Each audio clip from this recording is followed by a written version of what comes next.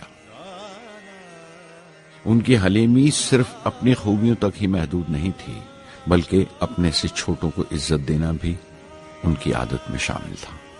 ان کے برتاؤ اور سلوک میں یہ بات نظر آ جاتی تھی کہ کوئی شخص بھی خامیوں سے خالی نہیں ہے، یہاں تک کہ افسر بھی، لیڈر بھی، رہنما بھی۔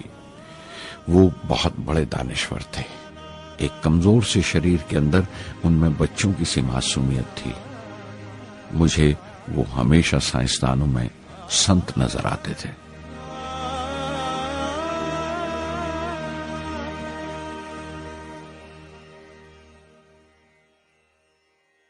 پرتھوی کا کام اپنی تکمیل کو پہنچ رہا تھا جب ہم 1988 میں داخل ہوئے۔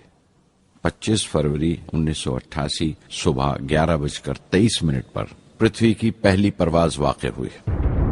ہمارے ملک میں وہ ایک ایتہاسک موقع تھا۔ پرتھوی صرف ایک سرفیس ٹو سرفیس میسائل ہی نہیں بلکہ آئندہ آنے والی تمام قسم کی میسائل کا بنیادی نقشہ بھی تھا، فیوچر کا ماڈیول تھا وہ۔ پرتھوی نے ہمارے آس پڑوس کے ملکوں کو دہلا دیا۔ مغربی یعنی ویسٹرن ملکوں کو پہلے تو حیرت ہوئی، پھر غصے کا اظہار کیا اور پابندی لگا دی انڈیا کے لیے کہ وہ ایسی کوئی چیز باہر کے ملکوں سے نہ خرید سکیں جو ان کے میسائل پروگرام میں استعمال ہو سکتی ہو یا کام آ سکتی ہو۔ میسائل کی ایجاد میں ہندوستان کی خود مختاری نے دنیا کے تمام ترقی یافتہ ملکوں کو پریشان کر دیا۔ اگنی کی ٹیم میں 500 سے زیادہ سائنسدان شامل تھے۔ اگنی کی پرواز 20 اپریل 1999 میں طے پائی تھی۔ لانچ کی تمام تیاریاں مکمل ہو چکی تھیں اور حفاظت کے لیے یہ فیصلہ کیا گیا تھا کہ لانچ کے وقت آس پاس کے تمام گاؤں خالی کرا دیے جائیں۔ اخبارات اور دوسری میڈیا نے اس بات کو بہت اچھالا۔ 20 اپریل پہنچتے پہنچتے تمام ملک کی نظریں ہم پر ٹکی ہوئی تھیں۔ دوسرے ملکوں کا دباؤ بڑھ رہا تھا کہ ہم اس تجربے کو ملتوی کر دیں یا خارج کر دیں، لیکن سرکار مضبوط دیوار کی طرح ہمارے پیچھے کھڑی رہی اور کسی طرح ہمیں پیچھے نہیں ہٹنے دیا۔ پرواز سے صرف 14 سیکنڈز پہلے ہمیں کمپیوٹر نے رکنے کا اشارہ کیا۔ کسی ایک پرزے میں کوئی خامی تھی، وہ فوراً ٹھیک کر دی گئی، لیکن اسی وقت ڈاؤن رینج اسٹیشن نے رکنے کا حکم دیا۔ چند سیکنڈز میں کئی رکاوٹیں سامنے آ گئیں اور پرواز ملتوی کر دی گئی۔ اخبارات نے آستینیں چڑھا لیں، ہر بیان نے اپنی اپنی طرح کی وجوہات نکال لی۔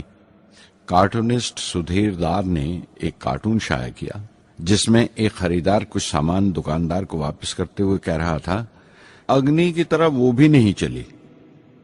ایک کارٹون میں دکھایا گیا کہ سائنسدان کہہ رہا ہے، سب ٹھیک تھا، سوئچ بٹن نہیں چلا۔ ہندوستان ٹائمز کے کارٹون میں ایک نیتا رپورٹر کو سمجھا رہا ہے، ڈرنے کی کوئی بات نہیں، یہ بڑی امن پسند اہنساواد کی مثال ہے، اس سے کوئی مرے گا نہیں۔ قریب 10 روز دن رات کام چلا میسائل کی درستی پر، اور آخرکار سائنسدانوں نے ایک نئی تاریخ طے کی اگنی کی پرواز کے لیے۔ مگر پھر وہی ہوا، 10 سیکنڈ پہلے کمپیوٹر نے رکاوٹ کا اشارہ کیا، پتہ چلا ایک پرزہ کام نہیں کر رہا ہے۔ پرواز پھر ملتوی کر دی گئی۔ ایسی بات کسی بھی سائنسی تجربے میں ہو جانا عام بات ہے، غیر ملکوں میں بھی بہت بار ہوتا ہے، لیکن امید سے بھری ہوئی قوم ہماری مشکلیں سمجھنے کو تیار نہیں تھی۔ ہندو اخبار میں کیشو کا ایک کارٹون چھپا جس میں ایک دیہاتی کچھ نوٹ گنتے ہوئے کہہ رہا تھا، میسائل کے وقت گاؤں سے ہٹ جانے کا معاوضہ ملا ہے، 2-4 بار اور یہ تجربہ ملتوی ہوا تو میں پکا گھر بنوا لوں گا۔ امول بٹر والوں نے اپنے ہورڈنگ پر لکھا، اگنی کو ایندھن کے لیے ہمارے بٹر کی ضرورت ہے۔ اگنی کی مرمت کا کام جاری رہا۔ آخر کار ایک بار پھر 22 مئی کی تاریخ اگنی کی پرواز کے لیے طے پائی۔ اس کی پچھلی رات ڈاکٹر اروناچلم، جنرل کے این سنگھ اور میں ڈیفنس منسٹر کے سی پنت کے ساتھ چہل قدمی کر رہے تھے۔ پورے چاند کی رات تھی، ہائی ٹائیڈ کا وقت تھا اور لہریں گرج گرج کر خدا کی عظمت کا نام لے رہی تھی۔ کل اگنی کی پرواز کامیاب ہوگی یا نہیں، بار بار یہی سوال ہمارے دماغ میں گونج رہا تھا۔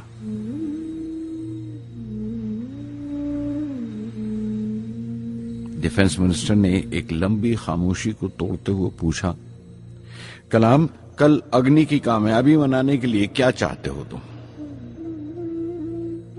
میں کیا چاہتا تھا؟ کیا تھا جو نہیں تھا میرے پاس؟ اپنی خوشی کے اظہار کے لیے مجھے کیا کرنا چاہیے؟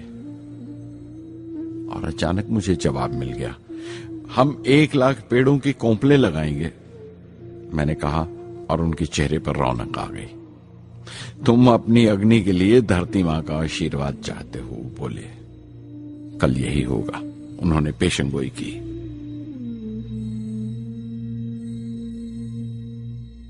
اگلے دن صبح 7:10 پر اگنی لانچ ہوئی۔ قدم قدم صحیح نکلا۔ میزائل نے جیسے ٹیکسٹ بک یاد کر لیا ہو، جیسے سبق یاد کر لیا تھا۔ ہر سوال کا صحیح جواب مل رہا تھا۔ لگتا تھا ایک لمبے خوفناک خواب کے بعد ایک خوبصورت صبح نے آنکھ کھلی ہے۔ 5 سال کی مشقت کے بعد ہم اس لانچ پیڈ پر پہنچے تھے۔ اس کے پیچھے 5 لمبے سالوں کی ناکامیابی، کوششیں اور امتحان کھڑے تھے۔ اس کوشش کو روک دینے کے لیے ہندوستان نے ہر طرح کے دباؤ برداشت کیے تھے، لیکن ہم نے کر دکھایا جو کرنا تھا۔ میری زندگی کا سب سے قیمتی لمحہ تھا وہ مٹھی بھر سیکنڈز، 600 سیکنڈ کی وہ پرواز جس نے ہماری برسوں کی تھکان دور کر دی، برسوں کی محنت کو کامیابی کا تلک لگایا۔ اس رات میں نے اپنی ڈائری میں لکھا، اگنی کو اس نظر سے مت دیکھو، یہ صرف اوپر اٹھنے کا سادھن نہیں ہے، نہ شکتی کی نمائش ہے۔ اگنی ایک لو ہے جو ہر ہندوستانی کے دل میں جل رہی ہے۔ اسے مثال مت سمجھو، یہ قوم کے ماتھے پر چمکتا ہوا آگ کا سنہری تلک ہے۔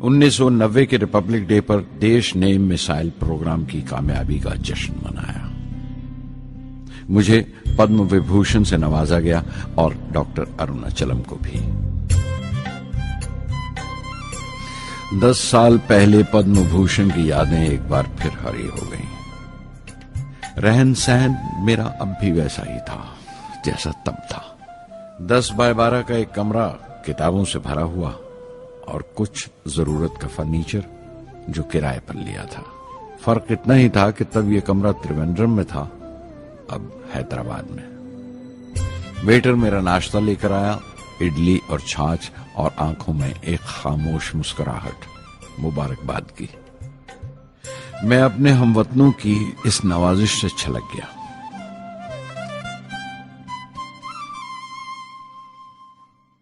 میں جانتا ہوں کہ بہت سے سائنسدان اور انجینئر موقع ملتے ہی وطن چھوڑ جاتے ہیں، دوسرے ملکوں میں چلے جاتے ہیں زیادہ روپیہ کمانے کے لیے، زیادہ آمدنی کے لیے، لیکن یہ آدر، محبت اور عزت کیا کما سکتے ہیں جو انہیں اپنے وطن سے ملتی ہے؟ 15 اکتوبر 1991 میں 60 سال کا ہو گیا۔ مجھے اپنے ریٹائرمنٹ کا انتظار تھا، چاہتا تھا کہ غریب بچوں کے لیے ایک اسکول کھولوں۔ یہ وہ دن تھے جب میں نے سوچا کہ اپنی زندگی کے تجربے، مشاہدے اور وہ تمام باتیں قلم بند کروں جو دوسروں کے کام آ سکیں، ایک طرح سے اپنی سوانح عمری لکھوں، اپنی جیونی۔ میرے خیال میں میرے وطن کے نوجوانوں کو ایک صاف نظریے اور دشا کی ضرورت ہے۔ تبھی یہ ارادہ کیا کہ میں ان تمام لوگوں کا ذکر کروں جن کی بدولت میں یہ بن سکا جو میں ہوں۔ مقصد یہ نہیں تھا کہ میں کچھ بڑے بڑے لوگوں کے نام لوں، بلکہ یہ کہ کوئی شخص کتنا بھی چھوٹا کیوں نہ ہو اسے حوصلہ نہیں چھوڑنا چاہیے۔ مسئلے، مشکلیں زندگی کا حصہ ہیں اور تکلیفیں کامیابی کی سچائیاں ہیں۔ جیسا کہا ہے کسی نے، خدا نے یہ وعدہ نہیں کیا کہ آسمان ہمیشہ نیلا ہی رہے گا، زندگی بھر پھولوں سے بھری راہیں ملیں گی۔ خدا نے یہ وعدہ نہیں کیا کہ سورج ہے تو بادل نہیں ہوں گے، خوشی ہے تو غم نہیں، سکون ہے تو درد نہیں ہوگا۔ مجھے ایسا کوئی غرور نہیں کہ میری زندگی سب کے لیے ایک مثال بنے گی، مگر یہ ہو سکتا ہے کہ کوئی مایوس بچہ کسی گمنام سی جگہ پر جو سماج کے کسی معذور حصے سے تعلق رکھتا ہو یہ پڑھے اور اسے چین ملے، یہ پڑھے اور اس کی امید روشن ہو جائے۔ ہو سکتا ہے یہ کچھ بچوں کو نا امیدی سے باہر لے آئے اور جسے وہ مجبوری سمجھتے ہیں وہ مجبوری نہ لگے، انہیں یقین رہے کہ وہ جہاں بھی ہیں خدا ان کے ساتھ ہے۔ کاش ہر ہندوستانی کے دل میں جلتی ہوئی لو کو پر لگ جائیں اور اس لو کی پرواز سے سارا آسمان روشن ہو جائے۔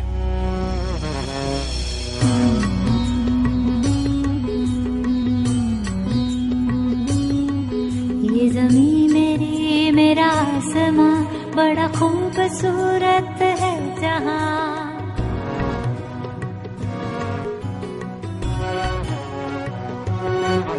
یہ زمین میری، میرا آسماں، بڑا خوبصورت ہے جہاں۔ میری زندگی پرواز ہے، وہ فضا میری، میں اڑوں جہاں۔ میری زندگی پرواز ہے، وہ فضا میری، میں اڑوں جہاں۔ یہ زمین میری، میرا آسماں، بڑا خوبصورت ہے جہاں۔ کبھی دھوپ لیپ کے آسماں ہم نے سنہری کر لیا، کبھی دھوپ لیپ کے آسماں ہم نے سنہری کر لیا۔